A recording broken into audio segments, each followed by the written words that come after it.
My meltdowns were usually because Timmy couldn't find his socks or there was a wrinkle in his socks. And I tried everything in my power to make that morning go smoother. I did in-service training. I taught him time management. We took his notebook and we put his shoes and his socks and we lined it up. I even let him sleep in his school clothes. Didn't help. He was always on another parallel universe and making us late, and Mom was feeding the hungry, bad wolf. Finally thought, you know what? It's time to just sit down and have a chat with Timmy. So I basically asked him, Timmy, what is it about morning that's important to you? What's important about morning? And his answer just floored me. Apparently, I was not waking him up the right way. Okay, well, I woke him up the way I woke up the other two. Walk in.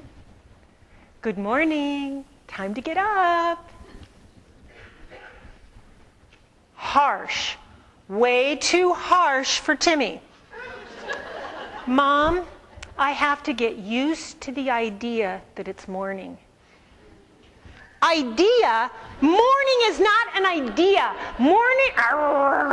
Oh, the idea that it's morning. Yeah, I need to get used to it. Okay, fine. My RDA, my recommended daily activity, was to change the way. We had to find a way to wake him up so that it was slower. So here's what we did. He had bunk beds at the time. And you have to be quiet because he can't be surprised that it's morning. So open the door, and I tiptoe around and literally climb into bed with Timmy, which wasn't a really bad thing, and snuggle him for a while. Now, he had a buzz cut at the time, so I just rub his head a little and can't say anything. And eventually I could sense his breathing changed a little. So he'd say, Timmy, it's morning, honey. He'd start moving. Then he'd always ask me the same question. What did the weatherman say? Well, when I talked to him, he said that it's going to be cold this morning. You may want your sweatshirt, but it'll be warm later. You can probably wear shorts. And then I'd get this. I'd get the shoulder. And then I knew, okay, he got the idea. It's morning. And I'd get out, fully dressed. And he'd get up. And it worked like a charm. Mornings were wonderful as long as I was there to wake him up. Sometimes I had that dark meeting. My husband would wake him up. The first time that happened, got home from work, Tim said, Mom, you have got to teach Dad the right way to wake me up. Okay, more in-service training. And I talked to John and I was telling him how to do it. And he goes, hey, wait a minute. How come you've never asked me what's important personally in the morning?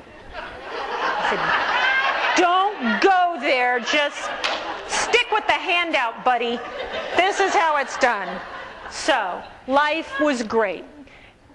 He could get the wake up going. I could get the wake up going. One day I was gone one night, and I came home, and I rarely get greetings of any kind when I walk in the door, but this night, Tim comes running from downstairs, throws his arms around me and says, oh, Mom, I'm so glad you're home.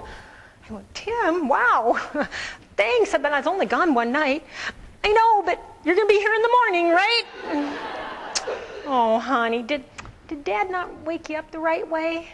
So, Mom, I know you taught him, and I know he's trying, but you're the professional. And I ask you, are you the professional? I think that there's a professional in each and every one of us that is so unique. It's what gives meaning to our day, purpose to our work, And it makes any job much more than a paycheck. It means not just making it through the day, but making a difference. And take it from a happy dance person. When you love what you do for a living, life will love you right back. And that's my hope for you. Thank you.